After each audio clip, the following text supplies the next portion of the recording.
permission as long as you're all right. Go ahead. We got that. All right. So everyone, I just want to thank you guys once again for being here. This is John Jamerson with Legacy Taste of the Garden. We are the Legacy Farming and Health Group. We are a 2501 group who's been operating for 3 years now. We've been putting on this forum and everything for probably, looks like it's going on about 6 years. We started in 2016, just as a group of concerned individuals who were in farming, who were in health, who were just wanting to figure out how we can help each other out. We have some of our main crew here. That's Gabriel down there in Atlanta, Georgia.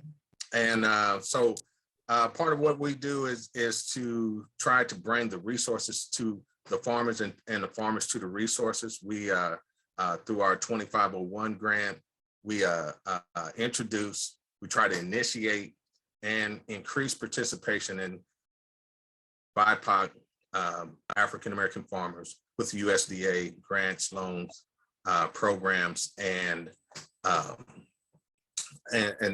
scholarships. And so we also have each year a conference that we've done. First one was at North Carolina A&T. Second one was at FAMU this year here, not this past year.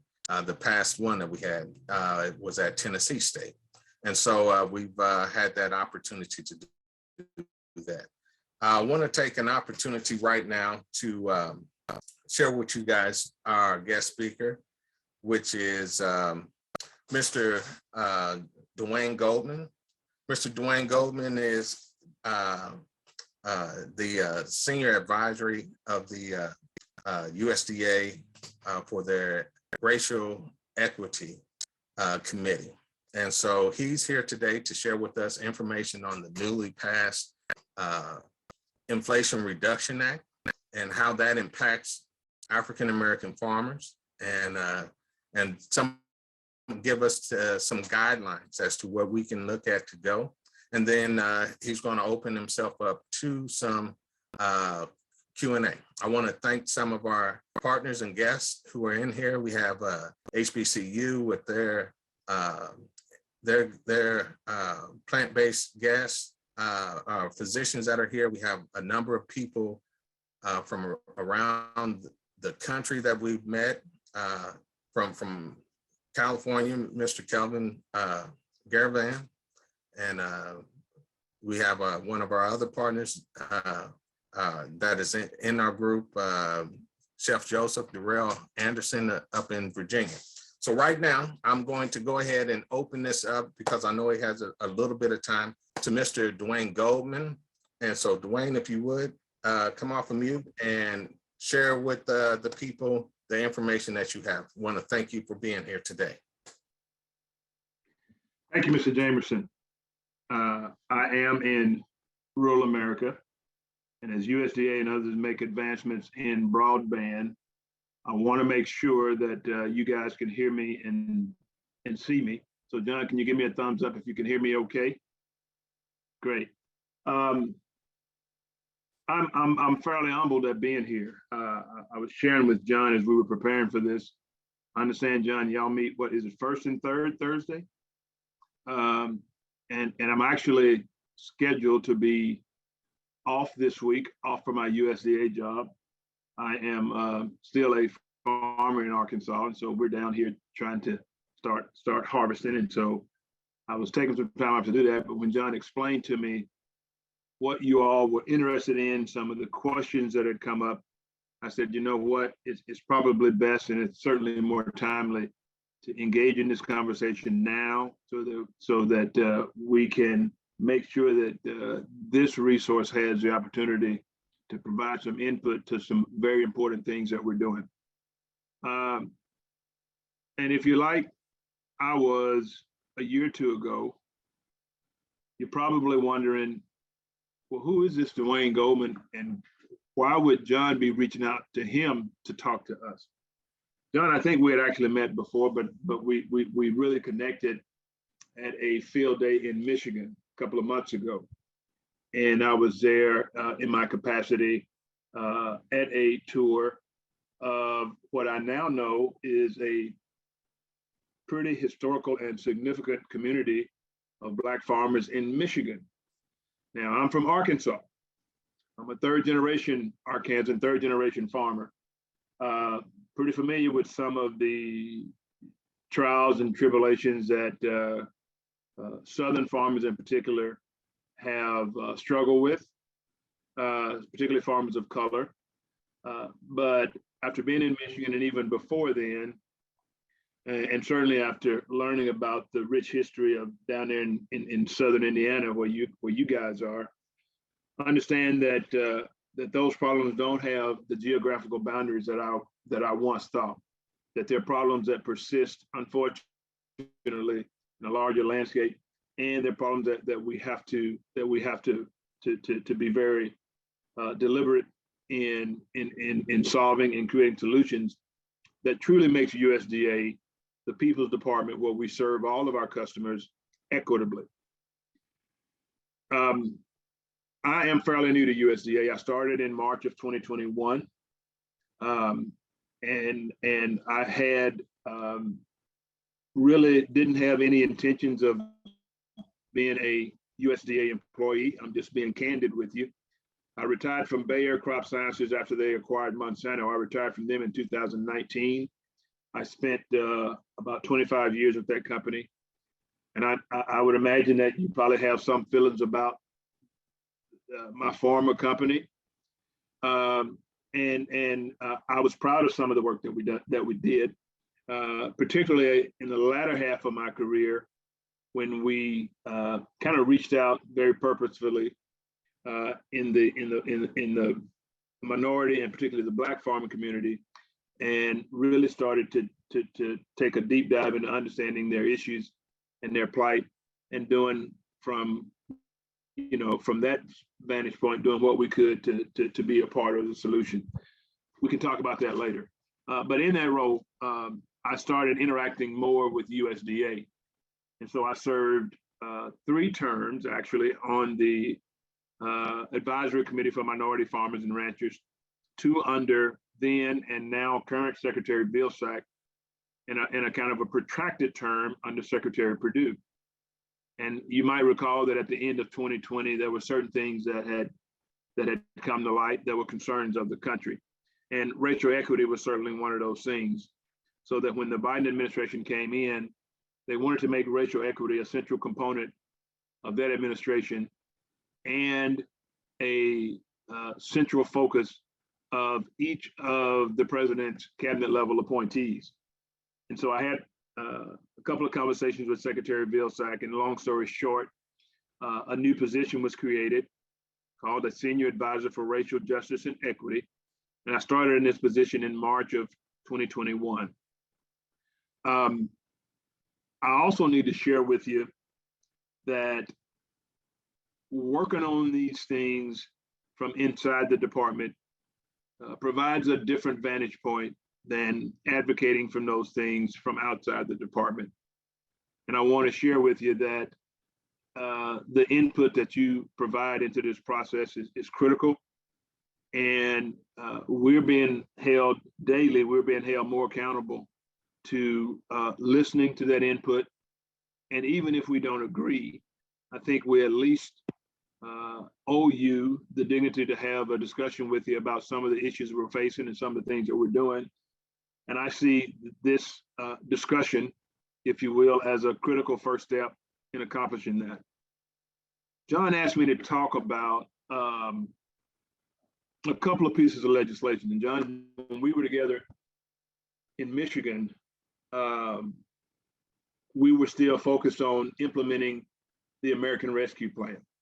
And let me ask, are most of the people here farmers or food types that are interested in agriculture? Is that correct?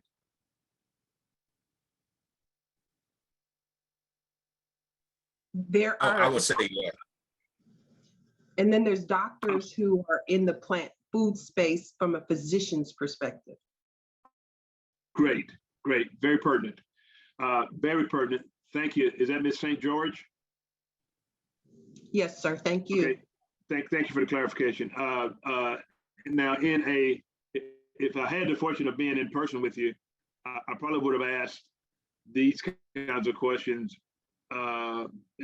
in the forum. But since we can't, I'm going to ask y'all to give me a few privileges to make sure that I understand who I have the privilege of talking to. And so that was the assumption that I had. And I asked that to make sure that that I stay on task. Because when you look at racial equity is one of 5 important priorities of this administration.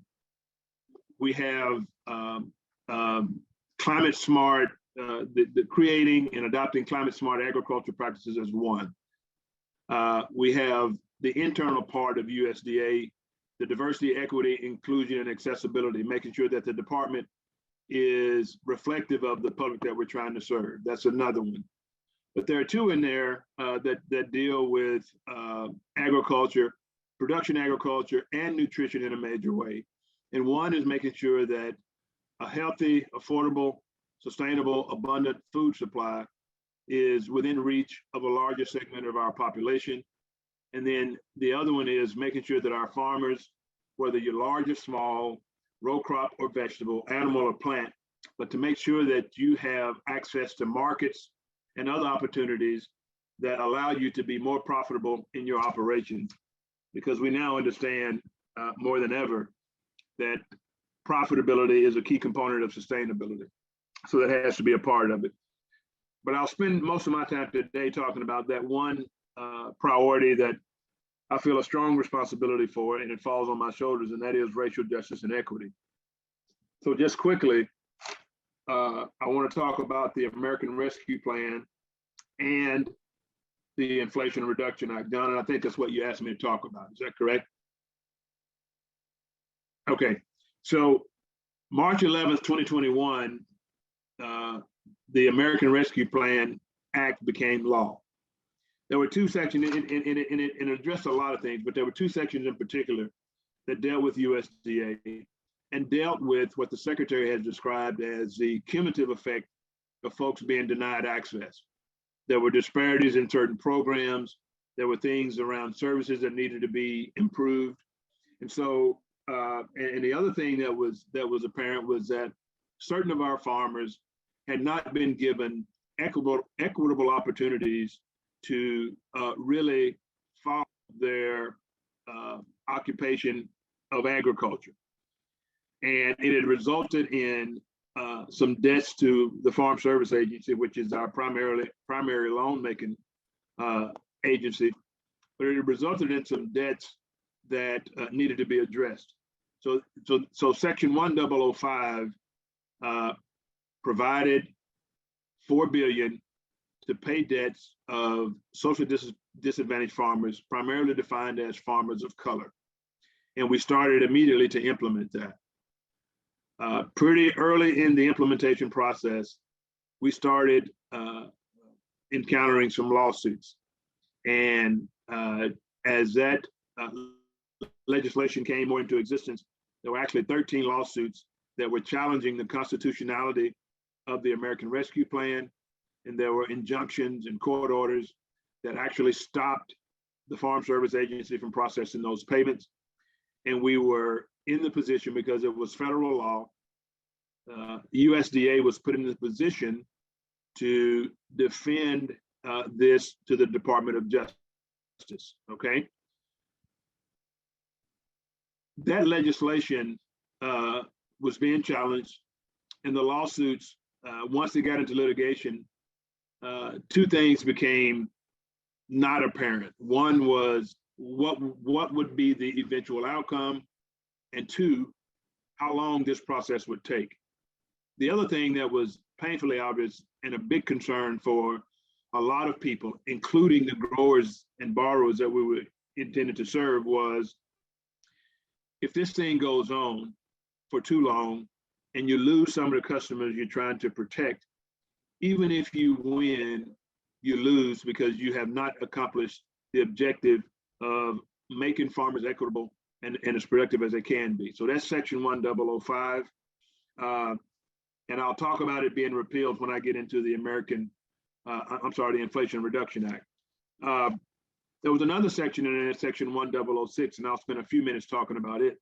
So section 1006, as it was written in the American Rescue Plan Act, had really 5 key sections.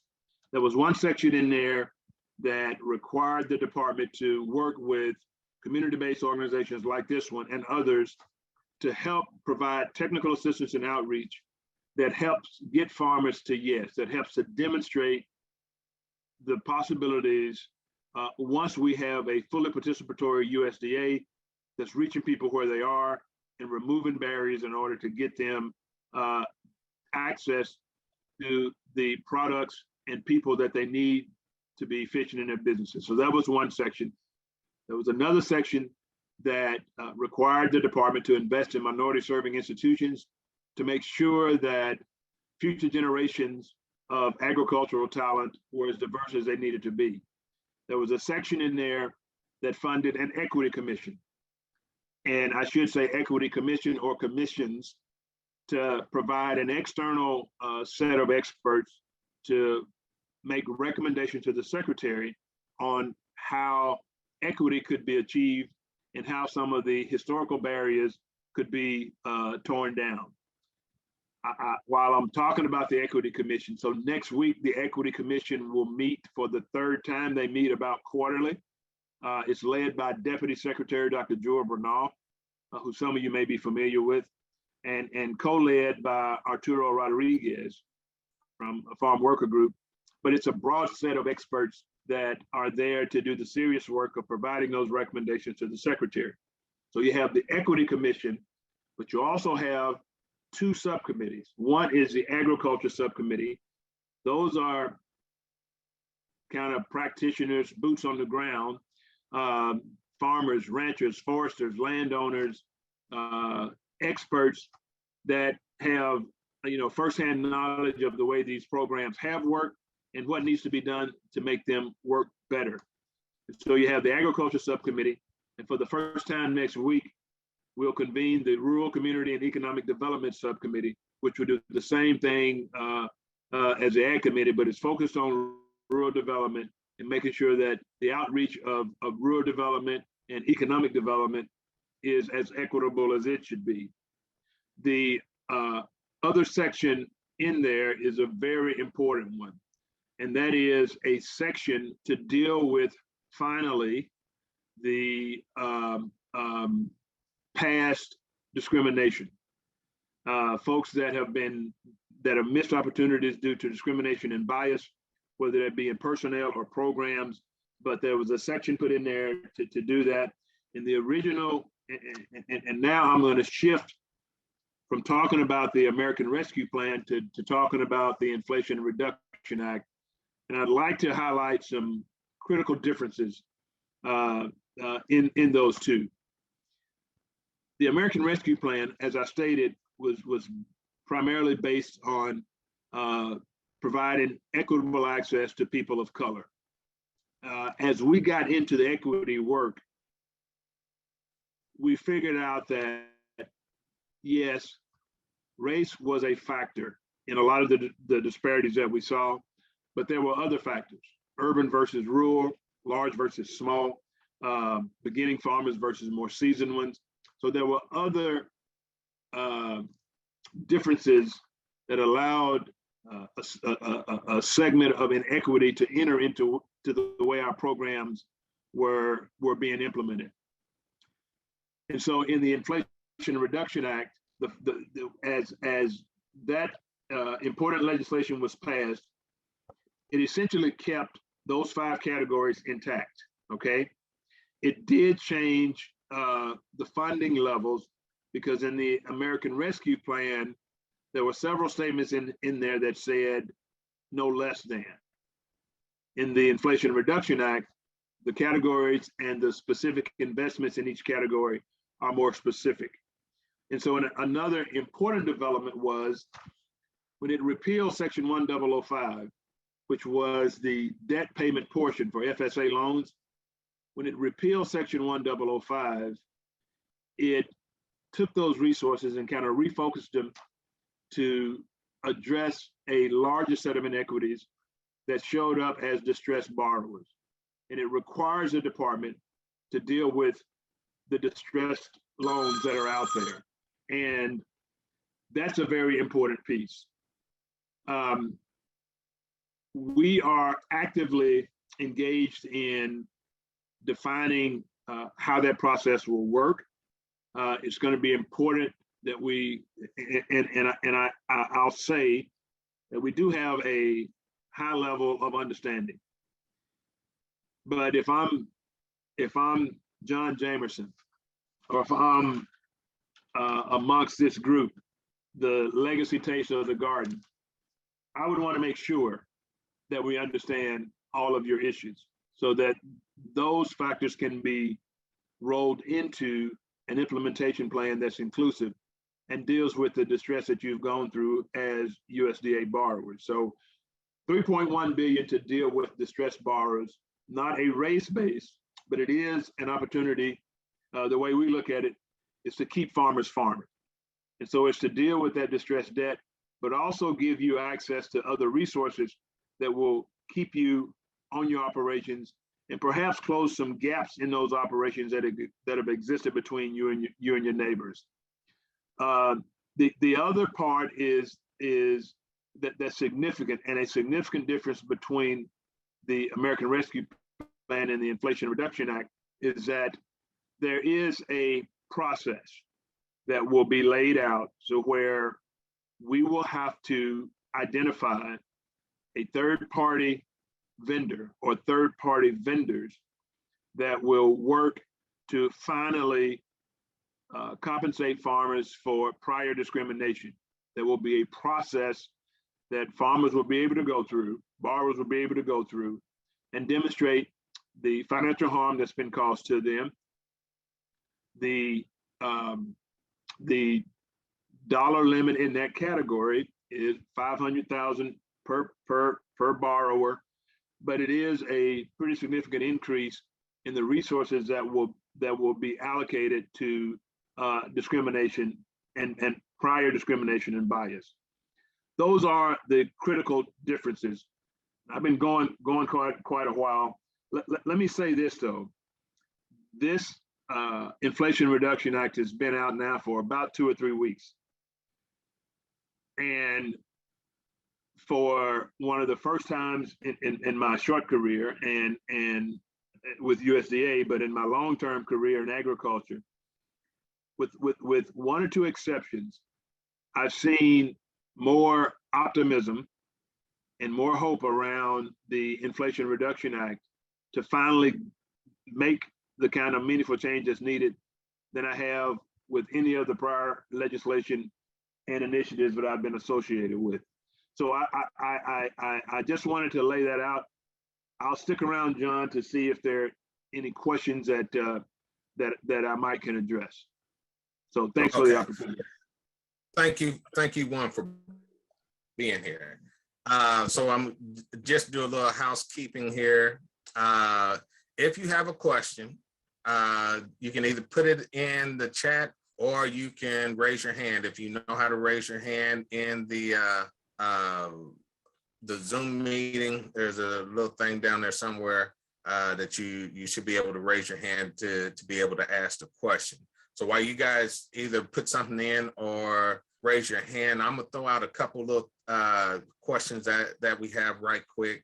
One is for the farmers who had already received their letters in the 1005, will they automatically be considered in, or do they have to now prove something as far as the discrimination, or will they automatically be considered in that part? Which I think the burden should not have to fall on them to have to prove anything since they were already a part. But I'm gonna throw that out to you. Yep. And that question has come up several times. There is a critical distance, and I want to reemphasize the intent, the direction, the focus of the Inflation Reduction Act.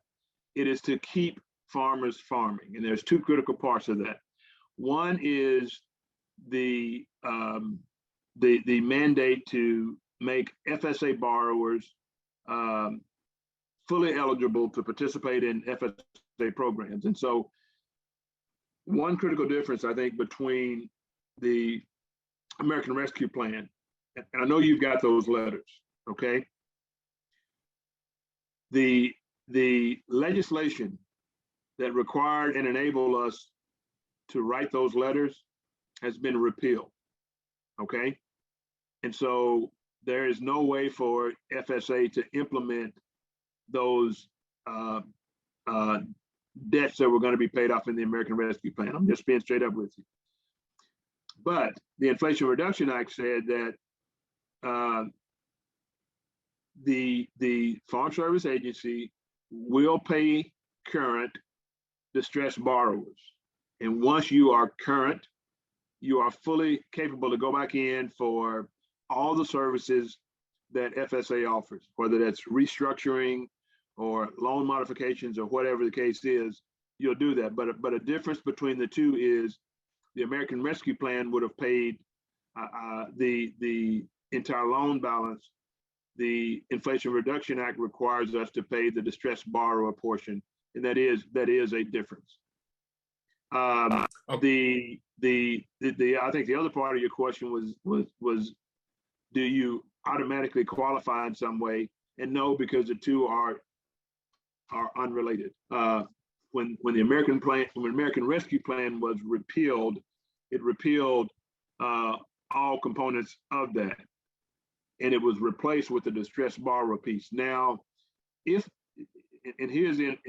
another important piece. If part of your debt or your inability to pay was due to discrimination or bias from FSA, you will have an opportunity to make a claim for that.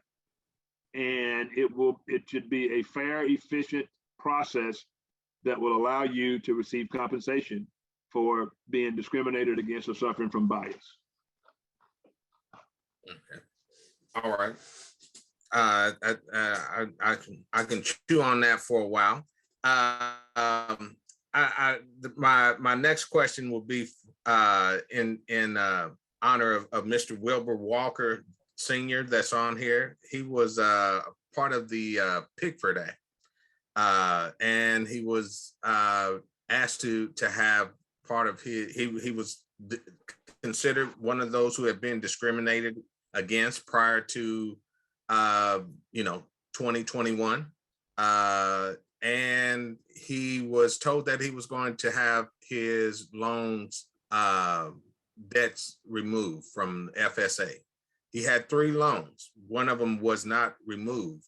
2 of them were. And so would he be able to have compensation or be considered a candidate for the discrimination under this act here? There's 2 parts to that question, Mr. Jameson. And what was the gentleman's name, Mr. Wilbur? Mr. Wilbur Walker Sr. He's on here. Okay. So, Mr. Walker, if you want to be able to answer his questions if he asks any directly to you. No, that's fine. I just wanted to make sure I had the gentleman's name right. There's kind of 2 parts to that question. And so the first part was, will Pickford claimants be in some way automatic qualifiers? Was that your question? Yeah. I was just referring to him, but yeah. Okay. The answer to that is no. As a Pickford claimant or Keep Siegel or Love or any other class actions or any other prior activity for the distressed borrower piece, you won't be automatically qualified. What you will be eligible for is to have that portion of your loan that's distressed taken care of. Okay. And so whether that was from an unfulfilled promise or expectation from a prior litigation or from some other action, the distressed borrower piece, the distressed loan balance would be taken care of. After that's taken care of, you still have an option of going in and making your case for discrimination and proving some kind of financial harm, and that will be an open process. But again, I want to point out, it's not based on you being part of a class or a class action settlement. It's based on the fact that you were a USDA customer that was discriminated against, and there are other folks that fall into that category as well. Okay. I see we have Joe St. George with her hand up. I'm gonna ask the question that I see that's in the chat right quick, and then we'll allow her to ask the question. And then this one looks like a question from Lori White, I believe. And her question is the debt relief still specific to FSA loans only? Ms. White, the distressed borrower piece is specific to FSA loans, okay? It's direct and guaranteed loans at FSA as mandated by the Inflation Reduction Act itself. The discrimination piece is not necessarily, the discrimination piece is not necessarily tied specifically to FSA. It gives you an opportunity to explain how you might have been harmed outside of FSA and maybe in some other ways, and that's an important part of it.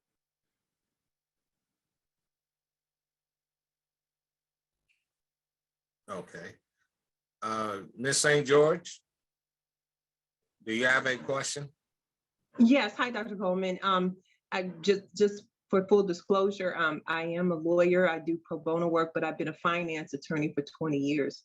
My question to you is with regards to the USDA's other financing vehicles and or grant vehicles, is there any initiative to utilize grants to fill the broken promises?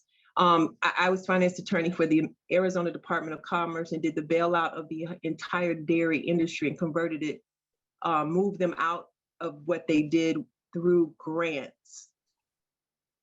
And so this long time problem sounds like it's just, could be just an issue of allocating funds appropriately to address long time problem that it just needs to be fixed. And grants are how it's done for other communities. And in particular with this $7.8 billion smart climate commodities investment that just came out the other day, which already has 450 project proposals submitted. How many of those are Black, and what part of that money is grant money? Because often with financing, they'll give a borrower grant money equal to a loan to deal with back distress issues and then give them capital so they can move forward.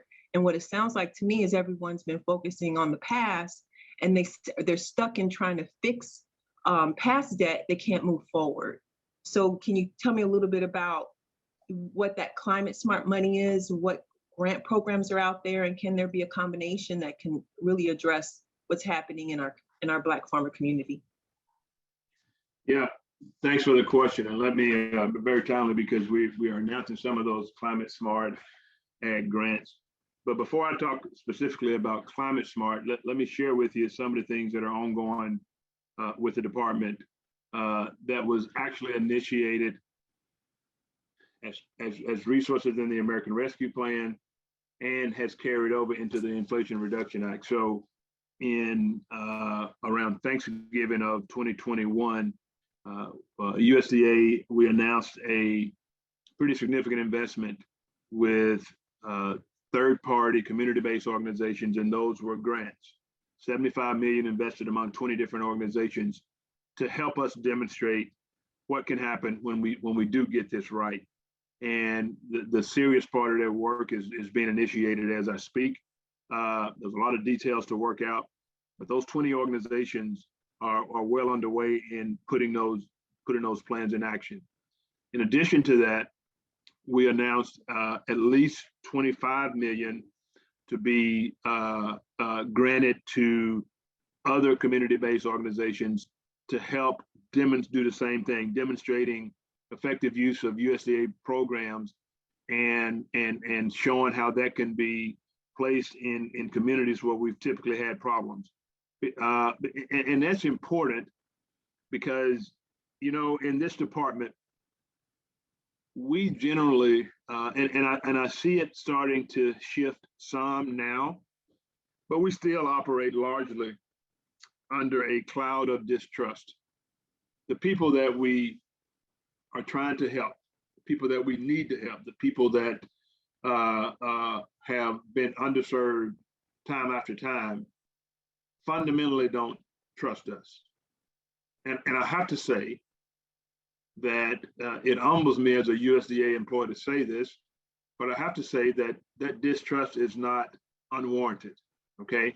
I'm aware of that because we do have a past that is dealt with that, and it's led to some pretty large disparities in the way we reach. So yes, using those grants, as you mentioned, is an important part of us getting this right and of us working with folks to, again, demonstrate those possibilities, demonstrating them to the point where if we do this correctly, they become a more integral part of the structure of USDA, so that now instead of grants that demonstrate these opportunities, hopefully we'll have some programs that will result in some legislative changes, some regulatory changes that will address these barriers and keep other folks from having to kind of navigate through some of the same things that people have been navigating through for multiple generations.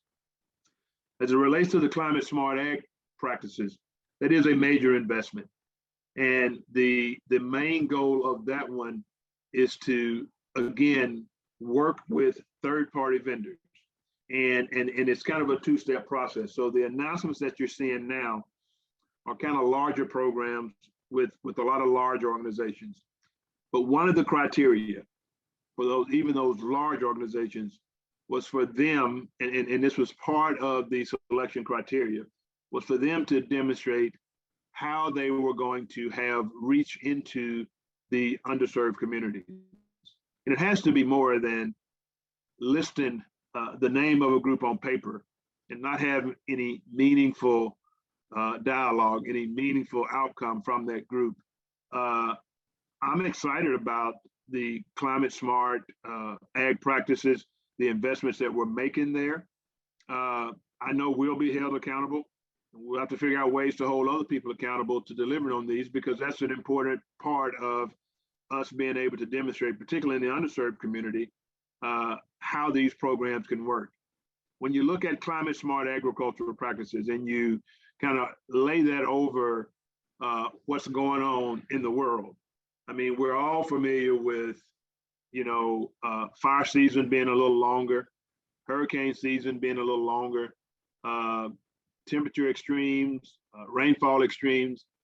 I would submit that all of those kind of extremes, all of those new records are a result of climate change, are a result of the atmosphere being a little less capable of buffering itself against some of the environmental extremes that we're seeing. At the same time, we're trying to feed, fuel, and clothe a very dynamic population. So given everybody access to those climate smart practices in a very forward-focused way has to be a critical component of this equity work that we're undertaking. All right, thank you. Go to a couple more. We have one of our main partners in the Life Project here, and she has just been, well, I'll let her tell her story. But Miss Tamika Peoples with Peoples Foundation, and then we'll go to Kelvin Gervan, who has his hand up. Tamika? Oh, sorry. Thank you so much, John. One, thank you very much for the discussion and the presentation, and certainly to the sister's point who referenced the grants in order to address these issues. Yeah, I'm Tamika Peoples. I'm founder of Peoples Foundation, but I'm also founder of Seed to Shirt, where we do a vertically integrated production model from cotton seed all the way to the final line to the T-shirt. And we actually, our organization, Seed to Shirt, the other hat, right, was one of the Pool 1 awardees for climate smart agriculture. And I can tell you, one of the main things we focused on was access to market outside of the natural, hey, what the grant required, which was talking about how we improve climate smart practices amongst all producers. But, you know, me, of course, being a partner on that grant was really specific about African American producers' access to market, as well as the resources and wraparound services that would be it takes to implement some of these practices. In fact, we were really specific in making sure well over 70% of stipend funds, which will go to farmers in order to do this work, were a part of the grant and the grant awarding dollars. So I have to agree. I think that there's a two-pronged approach, right? And I'm coming at this from a very value-added perspective, but I work hand in hand, and I'm in the trenches. John can tell you, with our farmers, right, and making sure that if we're going to be talking about doling out billions of dollars of grant money, that these funds need to be specifically targeted to our Black farmers, and we need to be at the table full board when it comes to these opportunities. So I'm happy to kind of elaborate more. I don't want to take up this time with that, but I will say from the climate smart agriculture perspective, you know, some of the team members here on this call are part of that work, and we are part of making sure we have partners at the table that were also brands, saying that they will, you know, make sure to commit dollars and resources and market access to the farmers we work with. Otherwise, we weren't even going to submit the grant. And that was really quite literally some of the requirements for the Climate Smart Agriculture grant was market access. Because if you can't earn money from a long-term perspective for your farm, then, you know, really it's not sustainable. And for a long time, most of these markets have been cut off from our Black farmers. And we were very intentional about making sure the market partners were at the table, letters of intent on board saying, you know, we will also include market access in the work that we do. So I appreciate the question. It really opens up the discussion about how you approach these things. But one of the main things is addressing how you tap into the grant resources in order to move forward. Yes, address the healing of the past, but also move forward in future endeavors to make sure we have a seat at the table, on the table that we built. Thanks, John. And ma'am, could you tell me who you are? I'm sorry, I didn't catch it at the top. Of course, yes. I'm Tamika Peoples from Seed to Shirt, as well as founder of Peoples Foundation. Thank you for your assistance, ma'am. Yeah, she is also one of our key partners here with the Legacy Farming and Health Life Project, and so I just wanted to take the time. I haven't had time to talk to her because I was busy yesterday at a conference, and she's been traveling all day. So I just wanted to say congratulations, Tamika. Proud of you. And unless Dr. Goldmon has anything else, we'll jump to Kelvin Garvan and then to Dr. Bowman. And then we'll allow Mr. Goldmon to share any closing remarks that he might have, unless he's good to continue to go. But I know that his time was kind of limited. So Kelvin? John, just real quick, I just want to make sure that he's aware there's two HBCU representatives, Dr. Bowman and Dr. Murray. And you didn't mention Dr. Murray. If you can allow her to ask her question also, because the HBCUs are real critical. Okay. After you do the other people. Okay, thank you. Thank you, John, and thank you, John, and thank you, Mr. Goldmon. I'm in California, and I wanted to know if you could possibly give us a forecast. I read policy, and I interact with farmers as they respond to policy. So climate smart as it intersects with agricultural processes. So the profitability, the people and the planet, but here there's a movement toward electrification. And also there's a movement toward, with this Senate Bill 1383, the reduction of methane. So here in California, the focus has been on what they call tier 1 food generators and people throwing away food. But methane from agricultural processes is outside of the cities, and it's quite dominant. It's an issue. So as Black farmers work toward being profitable and face these policies, especially ones to reduce methane and two, to move toward electrification, do you see any future support in how the government helps them make that pivot when they're already trying to overcome things that are past and present? Thank you. Thank you, Mr. Goldmon. A couple of things. You know, this whole climate smart ag practices, whether it's methane reduction or, you know, conservation tillage or more productive animal systems or more sustainable forest, there's a lot of creativity in the marketplace. And we're trying to use this grant process to tap into that. Particularly as it relates to, you mentioned electrification. And our rural development agency, the Rural Development Department, has a Renewable Energy for America program, the REAP program. And the Inflation Reduction Act actually provided additional resources for you know, more efficient electricity generation to be a part of it, whether solar or wind or whatever. It's fairly new. I do anticipate some grant opportunities in particular, maybe some other opportunities come out of this effort. And John, if you will help me, what I'll do is make sure that we make sure that you have that information, and if you could distribute that to your network. That has to be a work in progress, Mr. Goldmon. I'm not going to sit here and try to convince you that I'm an expert, because you'll figure out that I'm not in that particular arena. But I do believe in following up and making sure that you have, you know, information and access to those resources. And John, if you'll help me, I'll make sure that happens. Most definitely. Most definitely. Thank you. Thank you, Dr. Bowman.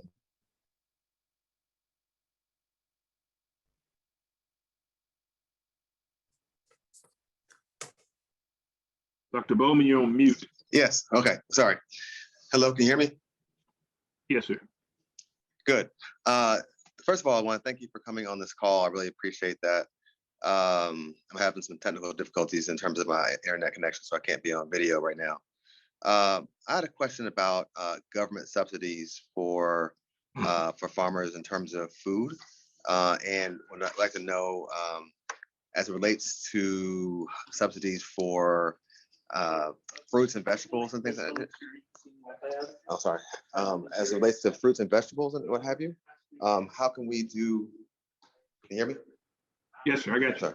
Okay. How can we do subsidies for fruits and vegetables to reduce the cost of those? Because that might be able to help with human health a lot. So I wasn't sure how the subsidies work, and then how can we subsidize farmers who are producing fruits and vegetables for human consumption, especially those who might be using, you know, less of the GMO processes as well. Yeah. There's several parts to your question, and there's several efforts already underway. If you look at the investments that have been made in food and nutrition programs, whether that be, you know, extending some school feeding programs, which is an ongoing investment, or making sure that our fruit and vegetable producers in particular have access to resources that will help out. I think the department has made some pretty significant investments there. Another one that it seems to be provided some particular opportunities is this whole urban farming. And urban farms tend to lean toward more organic production, as you mentioned. There's been some investments made in providing resources to actually help people transition to organic production. And that's another one, though, John, that I'll need to follow up with you on some specifics. But the fact that having healthy access to fresh fruits and vegetables and dealing with food deserts, I think that's a major part of this. And so it's going to come from a lot of different angles. And again, urban gardening, organic, looking at the value structure of, fruits, vegetables, small farmers versus, perhaps some of the more commodity driven programs. I think all of that has to be part of the discussion. And I do anticipate on the Equity Commission in particular, there are people that are keenly interested in this. In some of the early deliberations, I expect some recommendations to come from that group in particular as to how we can do a better job of doing those kinds of investments that you're asking about. But it is a, like I say, it is a work in progress.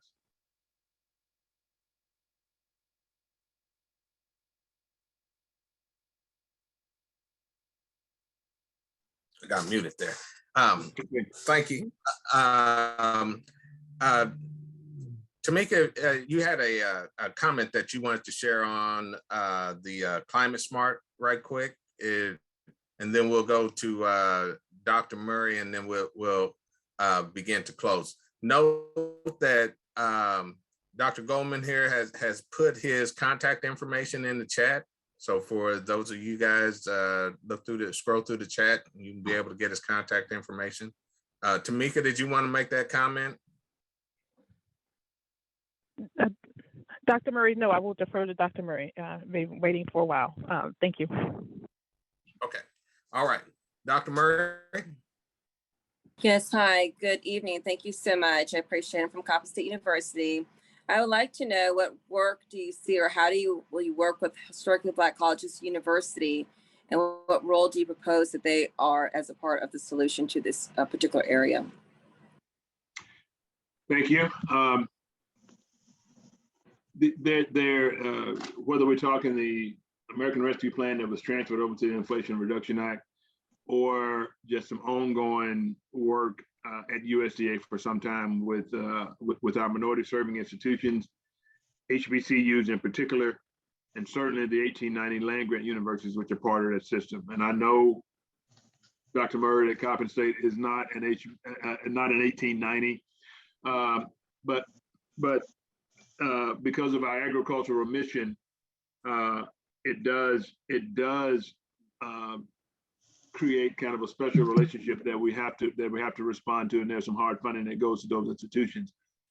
But the other HBCUs, I think they'll play a role in this too, and particularly when you start discussing some of the newer priorities, if you will, ones that we've been discussing here on this call, particularly around food and nutrition and urban agriculture. I think it remains to be seen how we can partner with those, HBCUs to help us meet some common objectives. Not sure that you're aware of it, but just very recently, and this is just an example, but very recently, our Foreign Ag Services entered into an agreement with Howard University to help train foreign agricultural dignitaries that would have access to world assignments. We just signed back in June, I think it was, the Secretary signed kind of a rejuvenated memorandum of understanding with the 1890 land grant universities, those 19 institutions.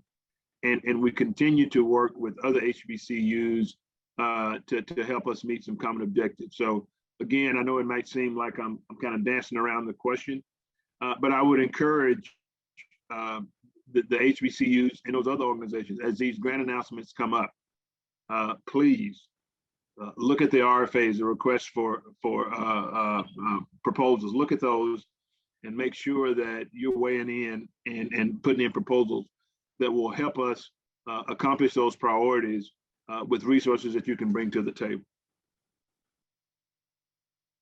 Thank All you. right. With, And John, I've got a hard stop coming up in 2 minutes. okay. So I didn't want to. I was afraid this may happen. I'm certainly not trying to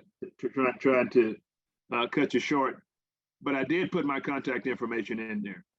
And let me say, I get a lot of emails. I try and respond to them. And if you call me and I don't answer, please leave a message, because sometimes my phone doesn't pick up all of this calls. So if you will be a little patient with me, then we'll certainly make this a regular part of a dialogue, and we can continue to engage.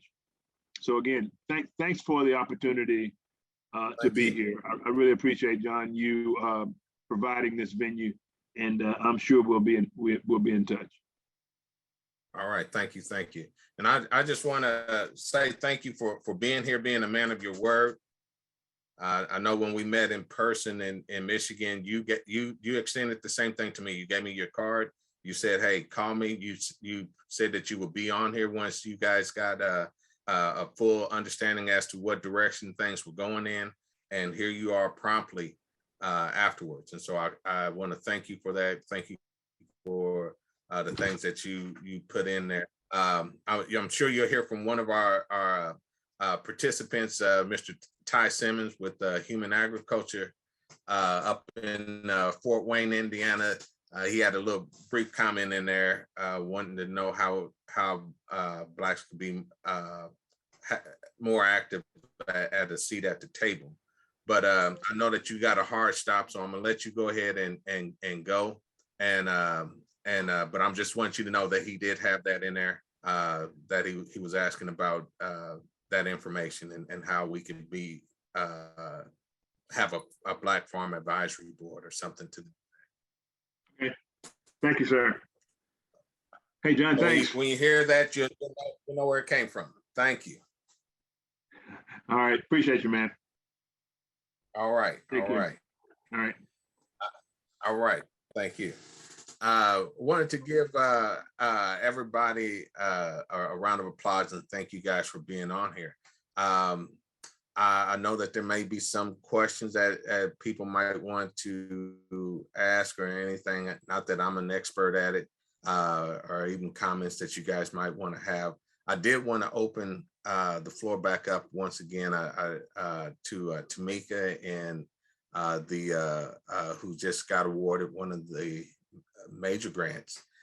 So she's been a part of our team, and this is part of what we've been trying to build up to do these past 6 years. So Tamika's just got a major grant. I know that Ty Simmons and a few others of us here in Indiana are part of a $6.9 million grant in Indiana with the LFPA that we've been sharing with everyone. The LFPA is in every state, and that is to directly help our farmers, and our communities to gain access to the fresh food and stuff. And so I know that with the HBCU and the plant-based physicians and stuff, I know that you guys are looking for farmers and stuff, and I know that you guys' information is also in here that some of you guys have shared.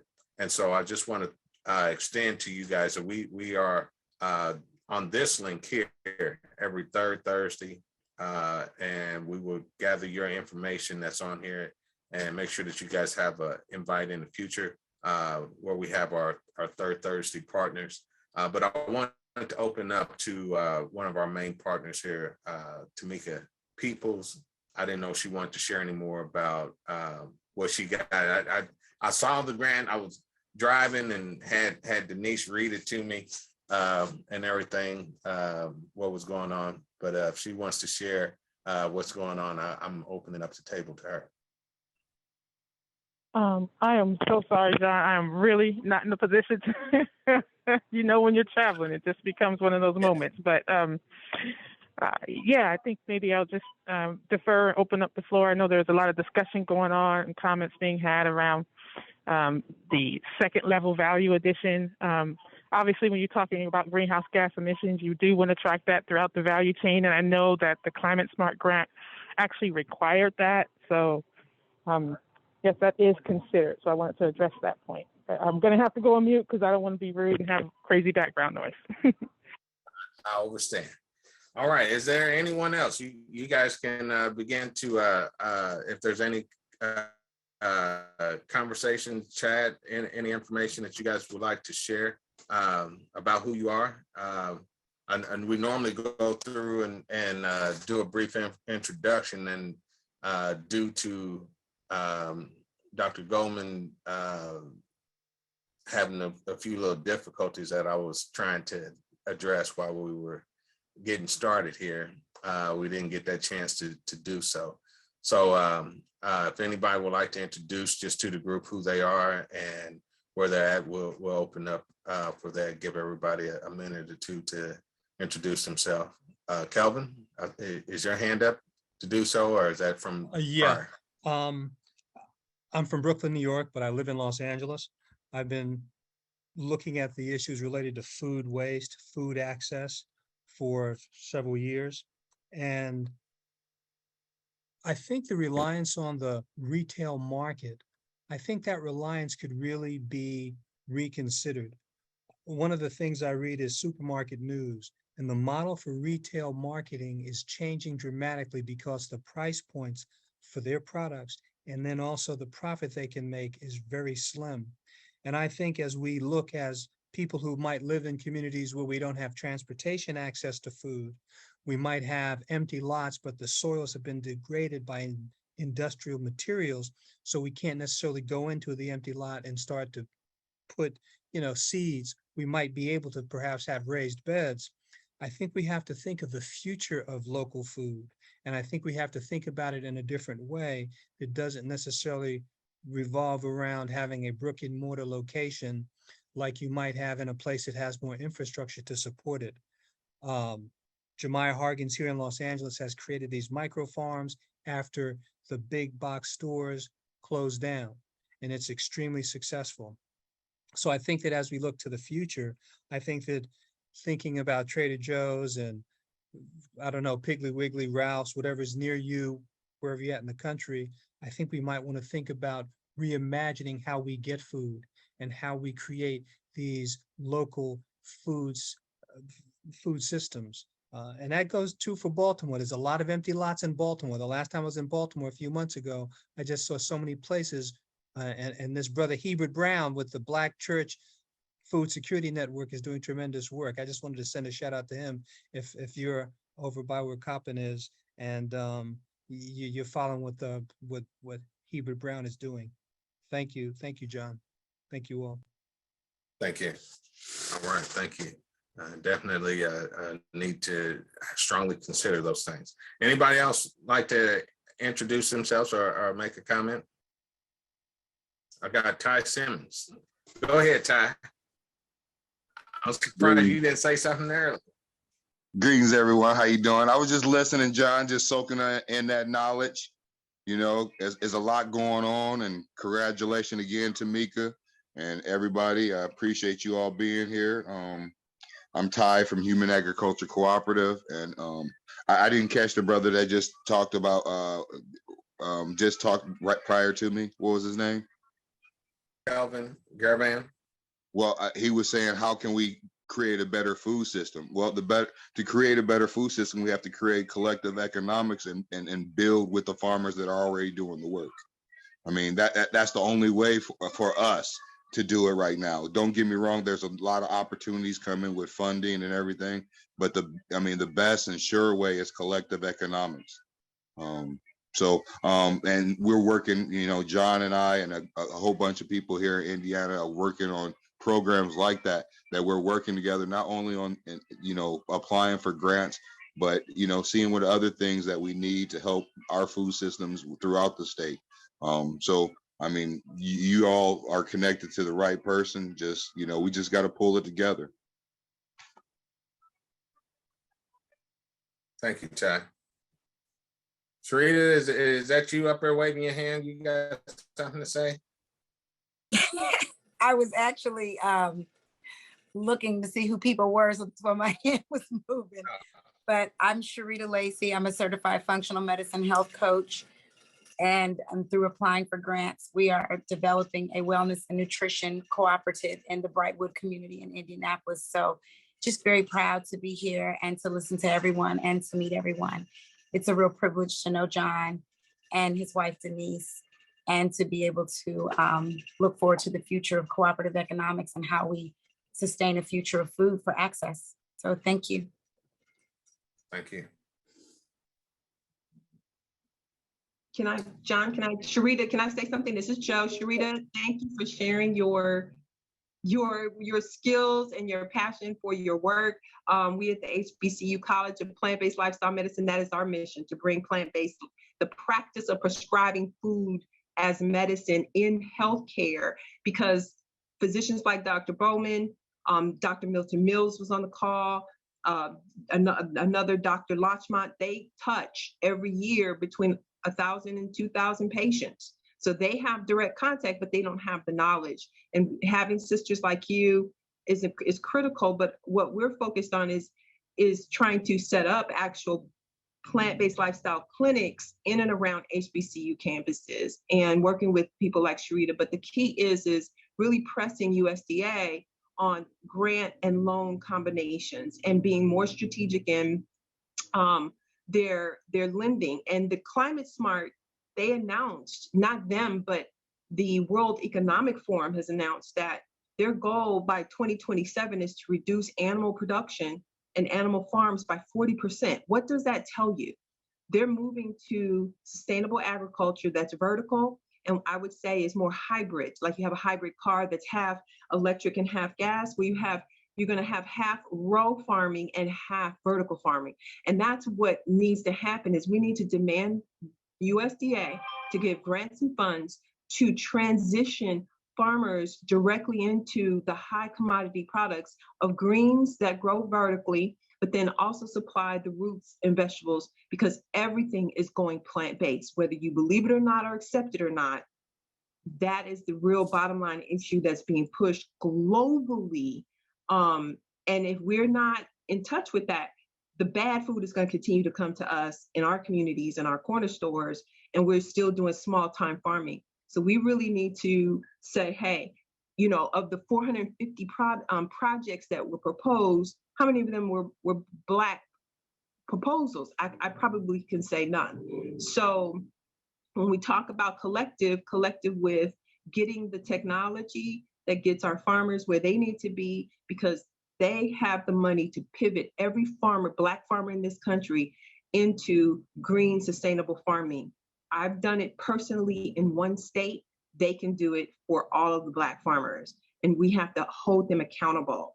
But we have to say, hey, bring the technology to the table, and then fund it and then work with our HBCUs, because they feed 400,000 students nationwide. They are supply chain, and that's what's really important, is understanding the supply chains where we supply to, so that when we grow and when we work with our doctors. Now, I want to tell you guys this one program. Governor McGregor from Maine, he has introduced a bill called medically tailored meals. It's the medically tailored meal bill. And what is that going to do? Let me tell you, it's the biggest bill that's going to help farmers, period. It's Medicaid paying for meals delivered to patients for 20 weeks. So if you have Dr. Bowman, Dr. Milton Mills writing a prescription for plant-based meals, 3 meals a day being delivered to an individual to help them reverse their diabetes, and they're writing scripts for 1,000 people, you do the math. You do the math.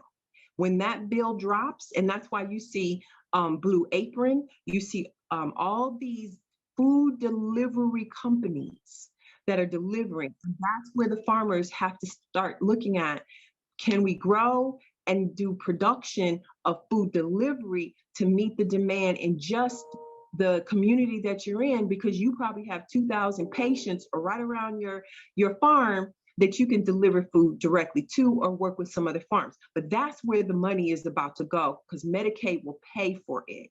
And they pay upwards of $200, $300 a week for meals. That's a lot of money. And that's the subsidy. When Dr. Bowman asked about subsidies, the subsidy is coming from the health insurance because it's cheaper to pay for food than it is for insulin. Do you see where that's going, Sharita? You see how that's working? So we have to be strategic in how we are connecting our farmers with our physicians. And so that's why at the HBCU College of Plant-Based Lifestyle Medicine, our focus is from farm to physician to table. By having that physician in the middle, and our focus is to train Black physicians to subscribe the food. You as a farmer, you say, okay, I can supply all these greens, anything that you are prescribing in their meals, you supply it. And now you have a solution for your supply chain. So I just wanted to put that in your minds. I don't want to take too much more time, but that's what we're working on with John, with Tamika, and with others at all our HBCUs. I started following you on LinkedIn, and it is an important key. And one of the places that have been doing that for a long time is the Cleveland Clinic. And the community cure is one of the models that we're looking at emulating because of the health coaching aspect. That's what the future is going to look like. You'll have a physician and you'll have a health coach, because it's hard for people to make that transition on their own. And that's what we do, is we prescribe diet, and we create diet and lifestyle prescriptions, and then we provide the coaching to help people in that space. And so that's exactly it. I have 2 tower gardens myself, so I get it. And I could not be more. I came in while you were speaking, and I texted my elder and I was like, did you hear her? So thank you so much. And yes, you're absolutely spot on. All right. Thank you both. And I was going to also put in what she's talking about is basically where the LFPA, trust me, reach out to your state ag department and find out who in their state is implementing that LFPA, Local Food Purchasing Agreement grant that has gone out to every state. Is supposed to be specifically for Black farmers and Black communities in areas that are normally out of the food chain. And so it's through this grant here that you can get an opportunity to be able to create that food system that Attorney Joe St. George was talking about. I thought I saw Dr. Bowman with his hand up, but I don't see it up anymore. Yeah, I did. Next. Okay, go ahead. Oh, sorry. No, I just introduced myself. I am, for those who don't know me, I'm Dr. David Bowman. By training, I am a pediatrician, but I'm heavily focused in lifestyle medicine, and am board certified in lifestyle medicine. And just want to say hello to everyone.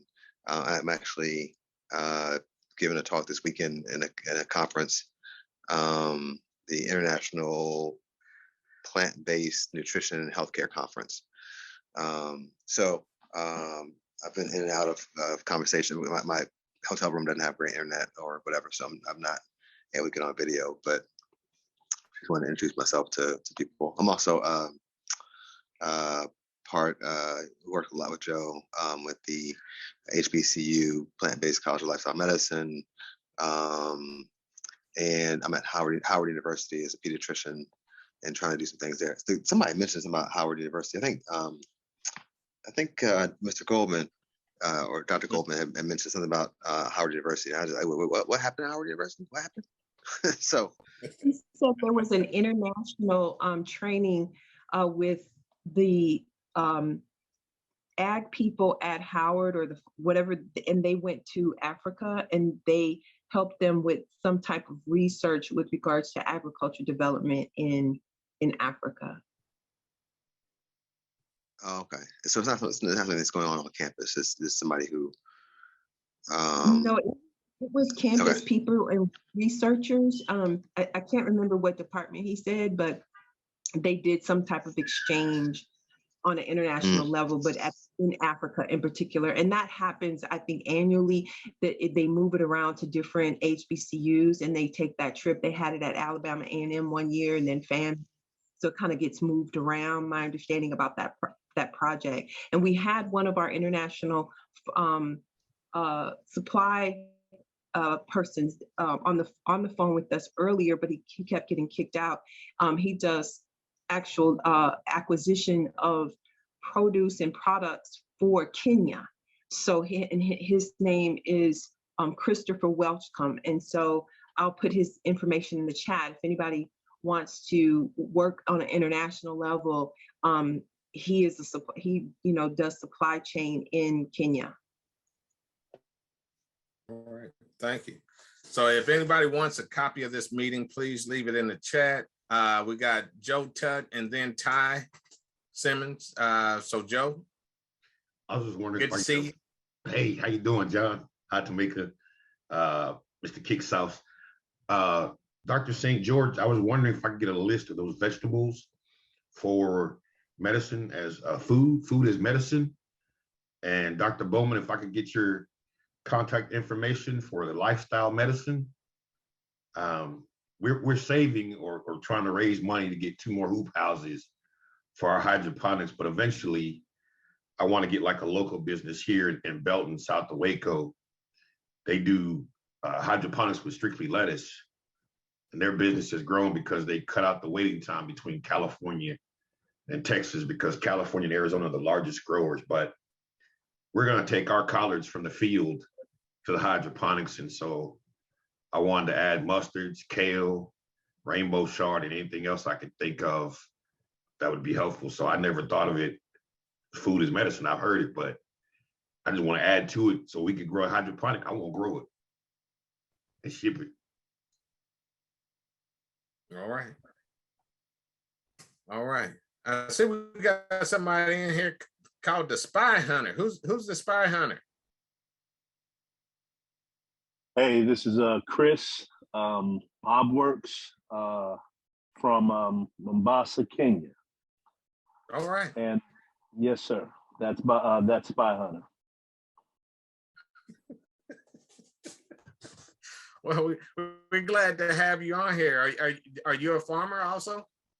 I am a farmer. I'm African American farmer from the States, but I'm actually I've relocated to Kenya, and I was looking to find out, from this forum tonight, which of the co-ops that I can connect with in order to import and export from Black farmers in America overseas, particularly to Africa.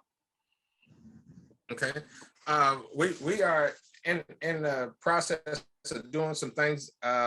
Mr. Roderick Baldy on here is been working with us in that capacity. So if you would exchange information with him, then we can move forward in that. And thank you for coming on, and put your email information in so that we can forward you a copy of this also, and put you on our list for future. Thank you. Mr. Ty Simmons. Hey again, I heard the doctor talking about the Veggie RX program for prescription food. I took a program to Parkview, to one of the largest hospital networks in Northeast Indiana. And at the time they were like, no. But they were working it through their system without me.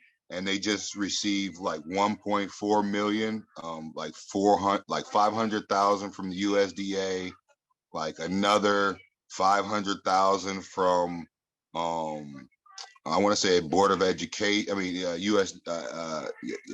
Department of Education, and it was one more to implement the Veggie RX program that I took them 5 years ago. And just today, they called me and said, "Hey, Ty, we want to work with you." And I haven't talked to John about it. It's just how things are working. But yes, they have a veggie RX program that they're getting ready to run. They took from a model out of California, I think Kaiser Permanente.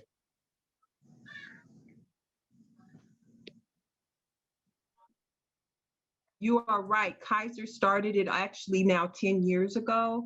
They were the first healthcare system to do plant-based food RX, and it's grown from there to it pilot in Michigan, North Carolina. The legislation that I was referring to would be a nationwide coverage by Medicaid. And so that means we need more doctors prescribing. And for us, our Black doctors need to get on board in learning how to prescribe. And that's where Dr. Bowman, Dr. Milton Mills, they come in the training and education that he's at the conference at right now. That's what we're trying to do specifically in training Black and brown physicians, because they're in our communities, they know what is needed. But that is the big thrust, because the health crisis in America is out of control. Diabetes costs at each state almost $3 billion a year. And they're just saying it's going up and up and up. And so the cheapest solution is putting everybody on a plant-based diet. Plant-based is cheap, people. And so, they're going to get rid of, they're killing animals. I want you to know, anybody who's in animal agriculture, there's a strategic plan right now to just get rid of animals because of their impact on the environment, but most importantly, because it's costing our health. And so please understand, all these plant-based food companies, they are putting out, we just came from the Plant-Based World Conference last week. International companies are here, and they're looking to work with farmers. They're looking to work with any people of color, because Black and brown people we are the highest percentagers of eating plant-based in America now. We chart our numbers on consumption of plant-based foods. We're making the change faster than our white counterparts. And so the industry is taking note. And so you're going to see a lot of people coming to you with opportunities, but just understand, that we have to tell them, you can't use our color and not give us our resources. And I'm saying this as a Black lawyer who's been on the front line fighting for equity as far as financing and community service. They will pimp us, okay? So we need to make sure that when people come to us with ideas and projects, if you need to call me, I put my email, my phone, I put my cell number in the chat. You guys have my cell number. You run it by me or our legal team of the Women of Color for Equal Justice. I just started this group because we just cannot allow our people to be exploited anymore and used as window dressing for the purpose of getting grants and getting funding. And then we're left with a small, very small portion, 1 or 2% of whatever the larger portion of those grants and fund and investments. So, we need to be in the front, not in the back. So whatever I can do to help each and every one of you to ensure that you're protected, please just text me. John knows how to get me, and we'll help facilitate. So I'm here. All right, and thank you, Joe. Joe started working with us a couple years ago with our conference at FAMU, and it took me a minute. Me doing the things that I do, I just scan and read, and all I saw was the HBCU, and so I just considered that she was part of a college. And it wasn't until we had time to sit down and talk that I found out what she was truly about. She was truly about the plant-based lifestyle. And I first got introduced to that through a Black doctor probably almost 30 years ago, when I had a bout of gout. They thought I had blood clots in my legs, and my feet swelled up real bad. And the doctors I was going to couldn't help me. And so I went to my grandmother and asked her to get me into her doctor, who was a Black doctor. And I went and talked to him, and he says, "Looked like you got a bad case of gout." And he says, "If you really want to He said, I can give you medication if you want it.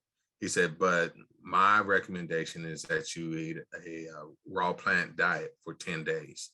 And he says, you drink none but water, eat raw vegetables, and it'll clear it up. And I did that.